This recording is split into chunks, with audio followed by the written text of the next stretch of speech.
சற்று முன் வெளியான முக்கிய அறிவிப்பு, ரேஷன் அட்டைதாரர்களுக்கு மிகவும் ஒரு முக்கியமான அறிவிப்பு வெளியாகிருக்கு. அப்படி இல்லைனா ரேஷன் அட்டை செல்லாது அப்படின்ற மாதிரியும் ஒரு தகவல் வெளியாகிருக்கு. இது என்ன தகவல் அப்படின்னு தெரிஞ்சுக்க வீடியோ கொஞ்சம் கூட ஸ்கிப் பண்ணாமல் முழுக்க பாருங்கள். அப்போ தான் என்ன சொல்கிறோம் அப்படிங்கிறது தெளிவாக புரியும். அண்ட் இதுதான் ஃபர்ஸ்ட் டைம் நம்ம சேனலை பார்க்குறீங்க அப்படின்னா மறக்காமல் ஒரு லைக் பட்டனை தட்டி விட்டுருங்க. ஆல்ரெடி பார்த்துட்டு இருக்க வியூவர்ஸாக இருக்கீங்க அப்படின்னா கமெண்ட் பாக்ஸில் ஹாய்ன்னு சொல்லிட்டு போங்க. இப்போ வாங்க என்ன சொல்லியிருக்காங்க அப்படின்னு சொல்லி பார்த்துடலாம் தெளிவாக. ரேஷன் அட்டை அப்படின்னா நாடு முழுக்க தமிழக மக்கள்லேருந்து அனைத்து மாநிலங்களுக்குமே ஒரே நாடு ஒரே ரேஷன் திட்டம் மூலமாக நிறைய பொருட்கள் வழங்கப்பட்டு வந்துட்டுருக்கு. மலிவு விலையிலும் சரி, இலவசமாகவும். அந்த நிலையில் 5 வகையான ரேஷன் அட்டைகளும் இருக்கிறது நமக்கு தெரிஞ்ச உண்மை. இந்த நிலையில் மத்திய அரசு ரொம்ப நாளைக்கு முன்னதாகவே ரேஷன் பொருட்கள், ரேஷன் கார்டுகள் செல்லாமல் ஆயிரும், பொருட்கள் கிடைக்காது. ஸோ இதை கட்டாயமாக முடிக்கணும் அப்படின்ற மாதிரி ஒரு தகவலை வெளியிட்டிருந்தாங்க. அதாவது ரேஷன் கார்டு உள்ளவர்கள் ஒவ்வொருவருமே ரேஷன் அட்டையில் இருக்கிறவங்க கேஒய்சி கம்ப்ளீட் பண்ணி இருக்கணும்.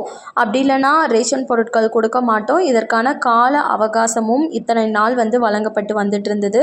ஆனால் இப்போ என்ன சொல்லியிருக்காங்கன்னு பார்த்தீங்கன்னா, அக்டோபர் 31, 2024 தேதிக்குள்ள அனைவருமே கேஒய்சி கம்ப்ளீட் பண்ணி இருக்கணும். எதற்காக இந்த கேஒய்சி அப்படிங்கிறத கம்ப்ளீட் பண்ணுறாங்க? கேஒய்சினா என்னன்னா, ரேஷன் கடையில் போயிட்டு உங்களோட ஃபேஸோட செல்ஃபி, அப்புறம் பிஓஎஸ் அப்படின்ற மெஷினில் உங்களோட கைரேகையை ஒவ்வொருத்தரும் பதிவு செய்யணும். இதை தான் கேஒய்சி கம்ப்ளீட் பண்ணணும் அப்படின்னு சொல்கிறாங்க. இன்கேஸ் நீங்கள் கேஒய்சி கம்ப்ளீட் பண்ணாமல் விடுறீங்க, அக்டோபர் 31 தேதிக்கு மேலே ரேஷன் ஆதரவு பெற முடியாது அப்படின்னு சொல்லியிருக்காங்க. அதாவது ரேஷன் கடையில் நீங்கள் போயிட்டு பொருட்கள் வாங்க முடியாது, ஸோ செல்லாது அப்படின்ற மாதிரி சொல்லியிருக்காங்க. ஆனால் ஒரு சில பேருக்கு சலுகைகள் கொடுத்துருக்காங்க. அதாவது வயதானவர்கள், அதுக்கப்புறம் உடல்நிலை சரியில்லாதவர்கள் இருக்காங்க, அவங்களுக்கு சலுகைகள் கொடுத்துருக்காங்க கேஒய்சி அப்டேட் பண்ணுறதுல இருந்து. அண்ட் எதற்காக இந்த கேஒய்சி அப்டேட்டுங்கிறது நடக்குதுன்னா, ரேஷன் கடையில் நிறைய பேர் 6 மாதம் ஆனாலும் பொருட்கள் வாங்குறது கிடையாது, பட் ரேஷன் கார்டு மட்டும் இருக்கும்.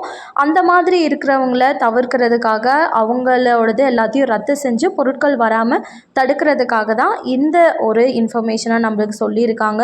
ஸோ மக்கள் யாருக்கெல்லாம் பொருட்கள் வேணும் அப்படின்னு நினைக்கிறீங்களோ, அக்டோபர் 31 தான் கடைசி. இதுக்கு மேலே டைம் கொடுப்பாங்களா அப்படின்றது தெரியாது. போயிட்டு அப்டேட் பண்ணிக்கோங்க. உங்களோட ரேஷன் கடை ஊழியர்கிட்ட எப்போ அப்டேட் பண்ணுறீங்க அப்படின்ற மாதிரி கேட்டு, மேலும் இது போல் கவர்மெண்ட் அறிவிக்கிற அனைத்து உண்மை அப்டேட்களையும் நீங்கள் உடனுக்குடனே தெரிஞ்சுக்கணும் அப்படின்னு நினச்சிங்கன்னா மறக்காமல் நம்ம சேனலை சப்ஸ்கிரைப் பண்ணிக்கோங்க. அப்படியே இந்த வீடியோ பிடிச்சிருந்தா மறக்காமல் ஒரு லைக் பட்டனையும் தட்டி விட்டுருங்க. வேணுங்கிறவங்களுக்கு ஷேர் பண்ணுங்கள், அவங்களுக்கும் ஹெல்ப்ஃபுல்லாக இருக்கும். அண்ட் தேங்க்யூ ஃபார் வாட்சிங்.